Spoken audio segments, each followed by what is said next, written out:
Hey y'all, good morning. I am drinking my coffee and trying to get my brain clicking this morning. For some reason it's very sluggish, and I just blame it on the weather. And for whatever reason, sometimes I think we just need more rest than we really give ourselves, right? But I'm rolling with it. I'm trying to get it going, and I had the opportunity to go ahead and make another video for you all this morning, and I just wanted to. I enjoy it, so hopefully my sluggishness is not going to affect the message in a bad way. So I hope that you enjoyed today's message. It's actually a really great section in chapter 9. It's called Losing One's Pelt. And remember in the story, the hunter, the fisherman, had stolen the lady's sealskin, and had bribed her into being his wife for at least 7 years, 7 summers, and then he said he would give the soulskin or the sealskin back to her, right?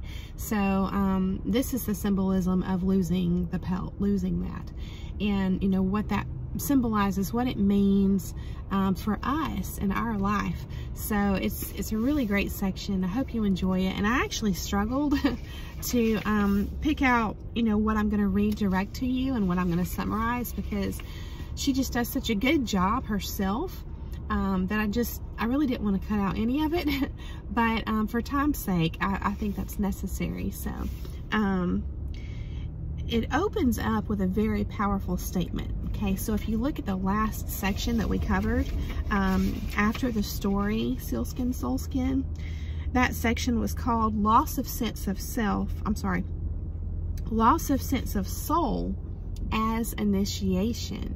So that initiation part is what I want you to keep in mind. So there's something that we're being initiated into, right?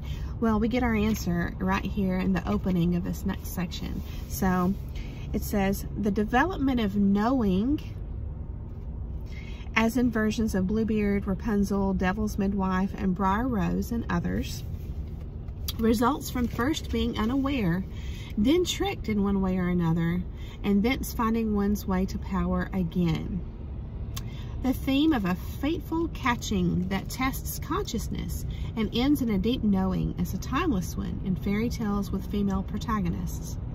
Such tales carry dense instruction to all of us about what our work is, if and when we are captured, and how to come back from it with the ability, I'm going to try this, with the ability, pasar a través del bosque como una loba, to slip through the forest like a wolf, con un ojo agudo, with a piercing eye.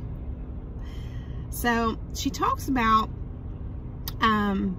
this particular story has a retrograde motif. She says that storytellers call these backward stories. And she says in most fairy tales, a human is enchanted and turned into an animal. But here we have the opposite, and that's for a reason, okay? So it says here, the creature is led into a human life. The story produces an insight into the structure of the female psyche. The seal maiden, like the wildish nature in women's psyches, is a mystical combination that is creatural and at the same time able to live among humans in a resourceful manner. So I'm just going to go ahead and throw out some ideas that I pulled from this, so that you can kind of keep this in mind as you're piecing everything together and trying to make sense of it as we move forward. I'm getting a strong theme of balance, and not only balance, but the fact that, and she talks about all the various ways, we're going to get into this, that you can get out of balance, that you can have your pelt stolen or taken away from you, or but sometimes this being out of balance is self-imposed. Sometimes it's from pressures of what we think we should do as opposed to what we really want to do, and listening to our true gut and our intuition. And sometimes it's manipulation from a narcissist or a toxic person, right? So it says The pelt in this story is not so much an article as the representation of a feeling state and a state of being.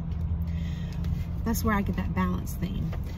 One that is cohesive, soulful, and of the wildish female nature. So not losing yourself. You know, there's another thing you can think about just as we go along, and you know, we can find ourselves sometimes becoming people pleasers at the total exclusion of pleasing, you know, ourselves and meeting our own needs. And in that manner, you certainly get out of balance, right? When a woman is in this state, she feels entirely, she talks about the pelt, and that it's that state of being, one that is cohesive, soulful, and of the wildish female nature. When a woman is in this state, she feels entirely in and of herself, instead of out of herself and wondering if she is doing right, acting right, thinking well. Though this state of being in oneself is one she occasionally loses touch with, the time she has previously spent there sustains her while she is about her work in the world. Which I find it interesting that she differentiates. It's almost like, can you not still be in that state and in alignment with yourself and be doing your work in the world, you know? The return to the wildish state periodically is what replenishes her psychic reserves for her projects, family, relationships, and creative life in the topside world. Eventually, every woman away from her soul home tires. This is as it should be. Then she seeks her skin again in order to revive her sense of self and soul, in order to restore her deep-eyed and oceanic knowing. This great cycle of going and returning is reflexive within the instinctual nature of women and is innate to all women for all their lives. She says, over and over we lose the sense of feeling. We are wholly in our skins by means already named, as well as through extended duress. Those who toil too long without respite are also at risk. The soul skin vanishes when we are not paying attention to what we are really doing, and particularly the cost to us. Yes, that resonates. I think a lot of times narcissists are very skilled at fooling us into thinking that everything's okay, everything's good, when in reality, you know, you're noticing everything within yourself, your mental state, your physical state, just on a steady decline, but you can't figure out why. So it's because we're not really acknowledging and recognizing the cost to us, right? What we are really doing. She says we're not paying attention to what we're really doing, and particularly the cost to us. It says we lose the soul skin by becoming too involved. These are all the different ways. Too involved with ego, by being too exacting, perfectionistic, or unnecessarily martyred, or driven by a blind ambition, or by being dissatisfied about self, family, community, culture, world, and not saying or doing anything about it, or by pretending we are an unending source for others, or by not doing all we can to help ourselves.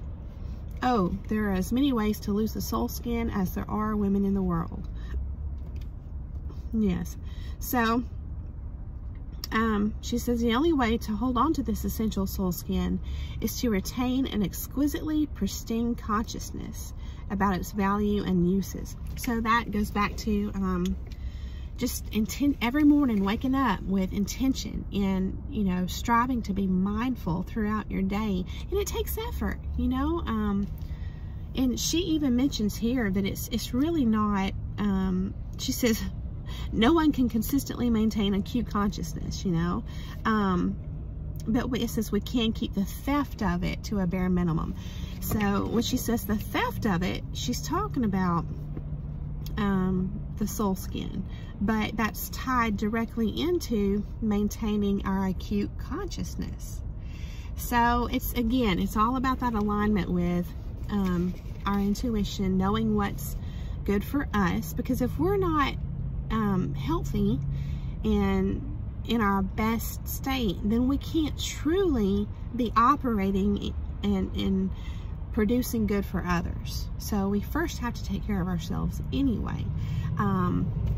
But let's keep going before I comment further. She says, we can keep the theft of it to a bare minimum. We can develop that ojo agudo, the piercing eye that watches the conditions all around and guards our psychic territory accordingly. So again, we have to guard our hearts at all times. The Sealskin, Soulskin story, however, is about an instance of what we might call aggravated theft, as in what happens when you get entangled with a narcissist. This big theft can, with consciousness, be mediated in the future if we will pay attention to our cycles and the call to take leave and return home. And I think that's one of the reasons why a narcissist, if you get involved, they don't want you to have time to yourself, to think for yourself. They want to make sure that they keep you busy. And sometimes you think that if you have that giving nature anyway, and, you know, they're going to exploit that. They're going to be like, well, hey, I really need your help with this or this or this. And the whole point is to keep you busy so that you're not doing any kind of free thinking on your own. And that's the returning home part. We have to return home to ourselves. She mentions in another part here, it says time out or time off is not the same as returning to home. She says, because she's talking about vacations, right? And how busy we are in vacations. So we have to really think about what that means to take time off and time out. It's not with somebody in our ear, even a friend. It says calmness is not the same as solitude. So it's important when we're coming home to be, you know, in that place of solitude so that we can check in with our intuition. We're never going to be able to check in with that intuition if we're too busy, or if we're replacing our intuition with the voice of another, right? There is no substitute. So just some things to think about. She says every creature on earth returns to home. We know that for creatures to live on, they must at least from time to time have a home place, a place where they feel both protected and free. So there's a couple of markers there, because when you're entangled with a narcissist, I'm pretty confident in saying that you likely don't feel protected or safe or free. So I think that the more we can actually ensure that our literal physical home is in alignment with this spiritual home within ourselves, if those two things are in alignment, including, you know, the people we share our home with or the person we share our home with, then the healthier we're going to be all around. The healthier and happier we're going to be. So, yes. So she says, theft can come through relationships that are not in their rightful skins themselves, like a person wearing a mask all the time and expecting you to go along with that, living in falsehood and never speaking your truths and just going along with their agenda, right? So narcissists, I would say, are not in their rightful skins themselves, because if you've led a life of lies, it takes humbling yourself, admitting your wrongs, and repenting and turning around your life. And, you know, a lot of people are not willing to do that. And they're just going to continue just layering more and more lies onto this life of lies that they have constructed. And again, if you're what, you know, I've heard the term on other channels called grade A supply. If you're their main like hub, their home space, home base, their primary facade for them to continue living whatever this hidden crazy life is, then you're just expected to go along with that agenda. But so that there's different ways that theft of our sealskin, our soul skin, can come, and that's what she's talking about here. So again, through relationships that are not in their rightful skins themselves. And she says, and some relationships are downright poisonous, right? Which we know. It takes will and force to overcome these relationships, but it can be done, especially if, as in the story, one will awaken to the voice calling from home. So we can't keep ignoring, you know, what we know deep down. We have to listen to it and be strong enough, cultivate enough strength to stand up and follow that voice that's, you know, trying to lead us into peace and safety. Now it says the aggravated theft of the sealskin also occurs far more subtly through the theft of a woman's resources and of her time. The world is lonely for comfort, and for the hips and breasts of women, it calls out in a thousand-handed, million-voiced way, waving to us, plucking and pulling at us, asking for our attention. Sometimes it seems that everywhere we turn, there is a someone or a something of the world that needs, wants, wishes. Yes, I bet we can all relate to that, especially in today's, you know, modern society and how busy, you know, it is. It's like you're rewarded for how busy you are. Whereas in the past and in different cultures, if you look throughout history, it was more common and acceptable and celebrated for women to be not so busy and you know, more closely aligned with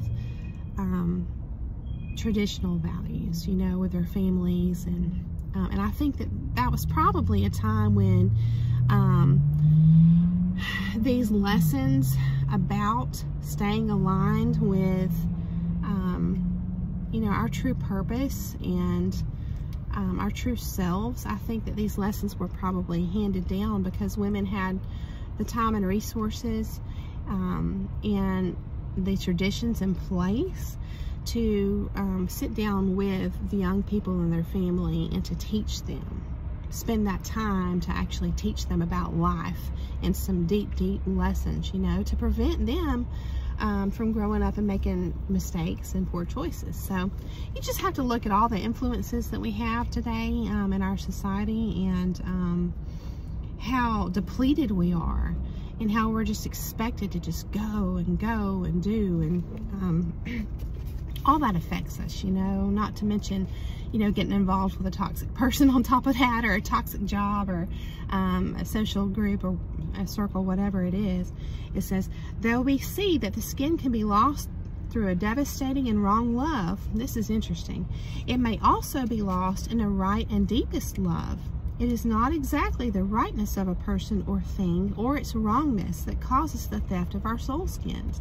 It is the cost of these things to us. So again, it's all about if we're being depleted, you know. Back when I was teaching in an elementary school, it was common for a lot of the teachers to read this book about, and I never read it, but I heard about it, and it's about filling your bucket.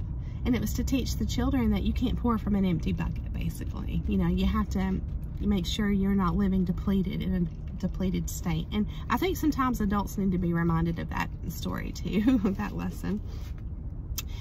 It is what costs us in time, energy, observation, attention, hovering, prompting, instructing, teaching, training. These motions of psyche are like cash withdrawals from the psychic savings account.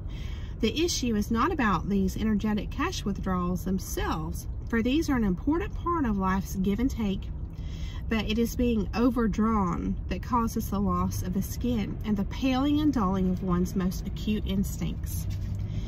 It is lack of further deposits of energy, knowledge, acknowledgement, ideas, and excitement that causes a woman to feel she is psychically dying. Yes. As in, like, non-reciprocal exploitative relationships, right? That suck you dry. So here we're going to be looking at the timing of this next section here.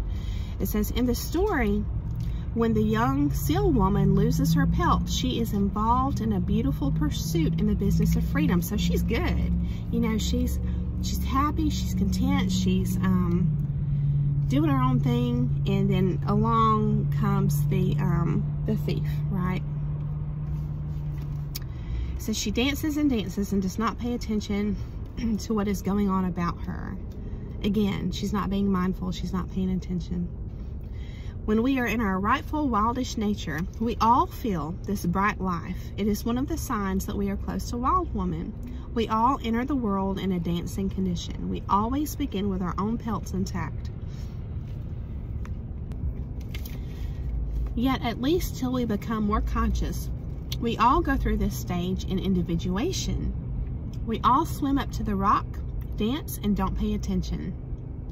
It is then that the more tricksterish aspect of the psyche descends, and somewhere down the road we suddenly look for and can no longer find what belongs to us or to what we belong. Then our sense of soul is mysteriously missing, and more so, it is hidden away, and so we wander about partially dazed. It is not good to make choices when dazed, but we do.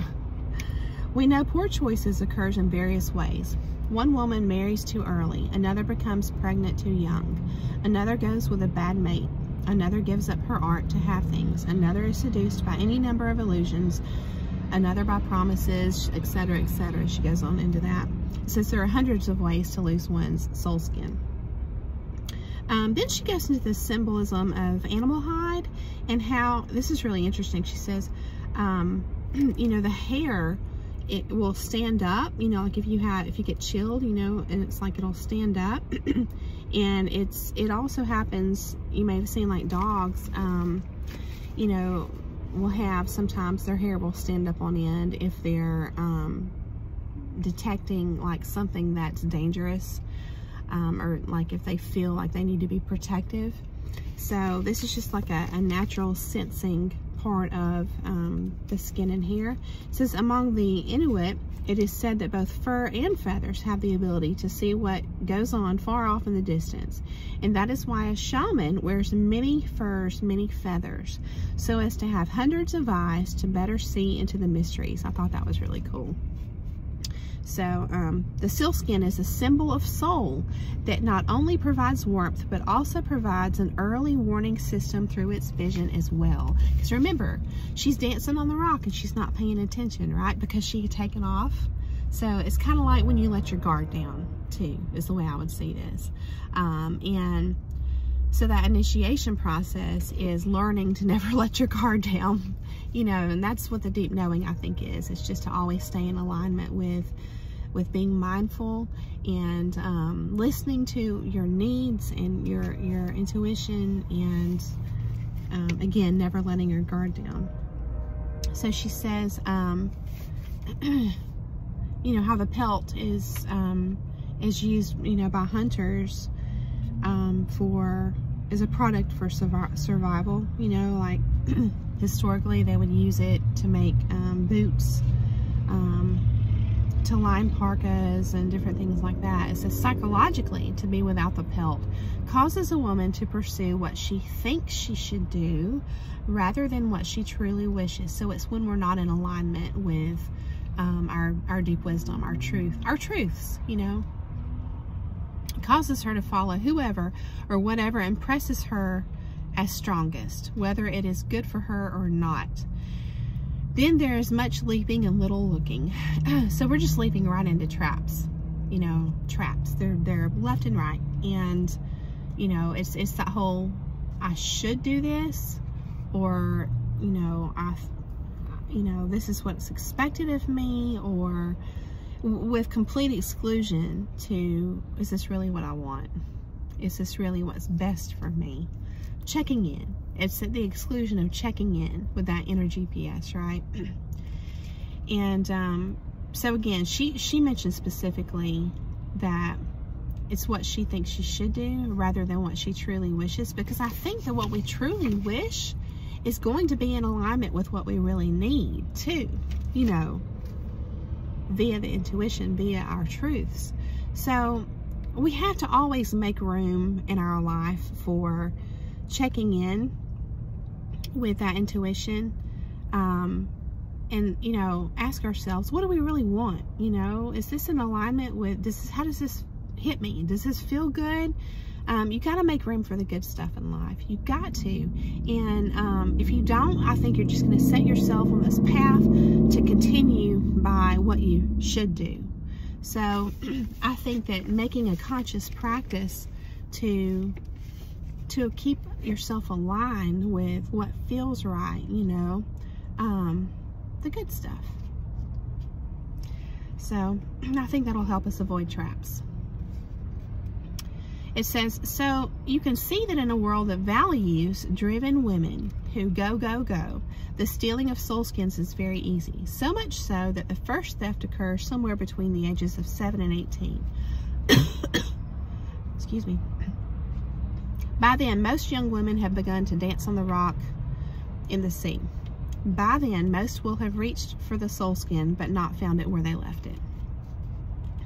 Though we may have tried to prevent a recurrence of theft by practically sewing ourselves into our soul skins, very few women reach the age of majority with more than a few tufts of the original pelt intact. We lay aside our skins while we dance. We learn the world, but lose our skins. And remember, we're instructed to be in the world, but not of it. That's the instruction in the Bible. So I found that interesting. Because she says, we learn the world, but lose our skins. We find that without our skins, we begin to slowly dry away. It feels like a spiritual death, doesn't it? Because most women were raised to bear these things stoically, as their mothers did before them. No one notices there is a dying going on until one day, when we are young and our soul lives collide with the desires and requirements of culture and the world. Indeed, we feel stranded far from home. However, as adults, we continue to drive ourselves even farther from home as a result of our own choices about who, what, where, and for how long. If we were never taught, return to the soul home in childhood, we repeat the theft and wandering around lost. Pattern ad infinitum. But even when it is our own dismal choices that have blown us off course, too far from what we need, hold faith. For within the soul is the homing device. I like how she calls it the homing device. We can all find our way back. So, yes, it's, you know, it's going to be a process depending on how long you've been ignoring your intuition, depending on how long you've been people-pleasing and doing what you think you should do, as opposed to what feels right and what aligns with your truths and your inner guiding light. So I hope this has been inspiring, encouraging, informative for you. I'm really enjoying it. And so I think the next section, I closed it up, I was going to tell you, I forgot. It's called The Lonely Man. So we're going to get into the symbolism of him. And so that should be really interesting too. So thank you all again. And I just hope you have a beautiful day, and I will see you soon.